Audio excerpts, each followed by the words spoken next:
French President Emmanuel Macron and the United Nations will host Wednesday an international video conference to discuss humanitarian aid for Lebanon after its devastating port explosion in August, while government formation efforts in Lebanon remain at standstill. The World Bank said Lebanon would quickly form a reform-minded government to urgently carry out the reforms. Meanwhile, a fund managed by the World Bank will be created in the coming weeks to channel humanitarian aid through UN agencies and non-governmental organizations. Prime Minister Abiy Ahmed on Wednesday said he rejected international interference in Ethiopia's affairs hours before a deadline for Tigray's rebellious leaders to surrender or face an assault on their capital.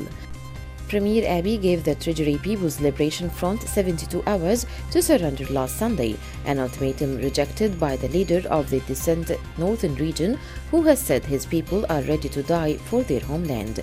As the clock ticked down, the UN Security Council held its first meeting on the 3-week-old crisis, with particular concern for civilians in the regional capital, Mekelle. The United Nations says food has now run out for the nearly 100,000 refugees from Eritrea who have been sheltering in camps in Ethiopia's northern Tigray region, which has been cut off from the wards for nearly a month amid fighting.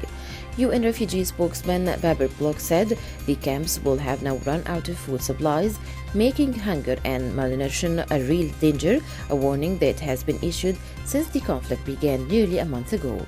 Ethiopia's government has said it will create and manage a humanitarian corridor for the delivery of aid, but the UN wants access that is neutral, unhindered, and immediate. The U.S. Transportation Department said Wednesday it has made preparations to enable the immediate mass shipment of COVID-19 vaccines and completed all necessary regulatory measures. The department said U.S. agencies have been coordinating with private sector companies that will carry vaccines from manufacturing facilities to distribution centers and inoculation points. It added it had established appropriate safety requirements for all potential hazards involved in shipping the vaccine, including standards for dry ice and lithium batteries used in cooling. India has maintained a declined trend in coronavirus infections, with 36,604 new cases reported in the past 24 hours. According to the Health Ministry, the cases declined by 32% in November as compared to October. For more than 3 weeks, India's single-day cases have remained below 50,000. Health Secretary Rajesh Bhushan said new cases were declining consistently after peaking in mid-September at nearly 100,000 per day. The capital of New Delhi has also seen a dip in daily infections. It reported 4,006 new cases in the past 24 hours. England on Wednesday exited a month-long lockdown, but most of the country remained under restrictions as a new regional system for cutting coronavirus infection rates kicked in. The 4-week lockdown, which began in November, was imposed to stop surging rates of infection, ease pressure on health services, and to allow families to gather for Christmas. But a tough 3-tier system of restrictions will now be in place that has been criticized as doing little to reinstate cherished freedoms and help the virus-battered economy. Britain on Wednesday said it had approved the Pfizer-BioNTech vaccine for use and that it will be rolled out for use from next week. The government said the government has today accepted the recommendation from the Independent Medicines and Healthcare Products Regulatory Agency to approve Pfizer-BioNTech's COVID-19 vaccine for use. The regulatory agency said the UK has already ordered 40 million doses, enough to vaccinate 20 million people with 2 shots each. Around 10 million doses should be available soon, with the first 800,000 arriving in the UK in the coming days. Portuguese Prime Minister António Costa said securing a vaccine for all European countries will be a top priority for Portugal when it takes over the presidency of the European Union next January. France said the number of people hospitalized for COVID-19 infections fell by more than 600 to go below the 28,000 there showed for the first time since November the 4th. Turkey's daily COVID-19 death toll hit a record high as Turks pushed for new restrictive measures. Scientists at the University of Pennsylvania and biotech firm Regeneron are investigating whether technology developed for gene therapy can be used to make a nasal spray that will prevent infection with the new coronavirus. A professor of medicine at Penn who is leading the project said the idea is to use a weakened virus as a delivery truck to carry genetic instructions to cells within the nose and the throat, which will in turn create powerful antibodies to stop SARS-CoV-2 from invading the human body. The technology is currently being tested in animals, and Wilson believes that, if successful, it could provide people with around 6 months of protection from a single dose sprayed up the nose, and therefore complement vaccines that could soon be approved. New Zealand has declared a climate emergency and pledged to neutralize the carbon footprint of the government within 5 years. On Wednesday, Prime Minister Jacinda Ardern made good on an election campaign promise to declare the emergency.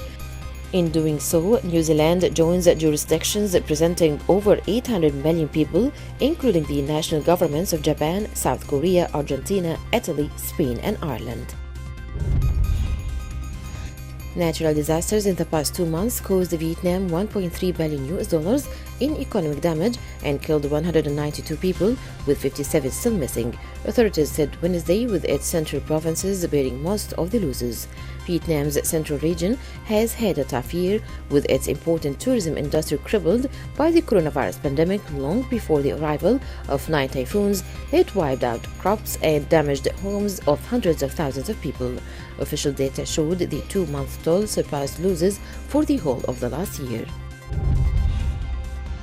President-elect Joe Biden presented his economic team on Wednesday and pledged they will lead the charge on a plan to provide more relief for the faltering U.S. economy, which has future Treasury Secretary called an American tragedy. The diverse group, with women and minorities in key roles, is set to inherit the fallout from millions of job losses, including an ongoing wave of corporations laying off workers and small businesses shutting their doors amid a spike in COVID-19 cases. Even with good news on possible vaccines, economists warn they may not come soon enough to prevent further damage as an initial sharp recovery loses steam. Australia has exited its first recession in almost 30 years after official figures on Wednesday showed the economy grew 3.3% in July-September compared with the coronavirus-hit previous quarter. With local transmission of COVID-19 largely under control, official data showed businesses have begun to rebound and consumer spending has surged. The Australian Bureau of Statistics said household spending largely drove the economic bounce, rising 7.9% compared with the previous quarter. According to media reports on Wednesday, Japan aims to admit large-scale numbers of overseas visitors for the Tokyo Olympic Games without mandatory vaccinations or quarantines, provided tourists submit negative coronavirus test results and download smartphone tracking apps on arrival. The report did not detail how many visitors would be allowed, but said Japan will not restrict foreign travelers' usage of public transportation systems. Games organizers have sold nearly 1 million tickets overseas, compared with 4.5 million tickets sold in Japan. Barcelona will hold elections for a new president on January 24th, the club said, following former chief Josep Maria's resignation early this year. He stepped down in August after the Catalan Giants had been unsettled by a transfer request from their star player Lionel Messi. One of the frontrunners, Joan Laporta, who has at the helm of Barca from 2003 to 2010, a period which included 4 La Liga titles and 2 Champions League triumphs, has already announced he will run off the office. A Chinese probe has landed on the moon in an ambitious attempt to bring back the first lunar samples in 4 decades. Beijing has poured billions into its military-run space program with hopes of having a crewed space station by 2022 and eventually sending humans to the moon. The China National Space Administration said the change's 5 spacecraft named for the mythical Chinese moon goddess touched down on the near side of the moon on Wednesday.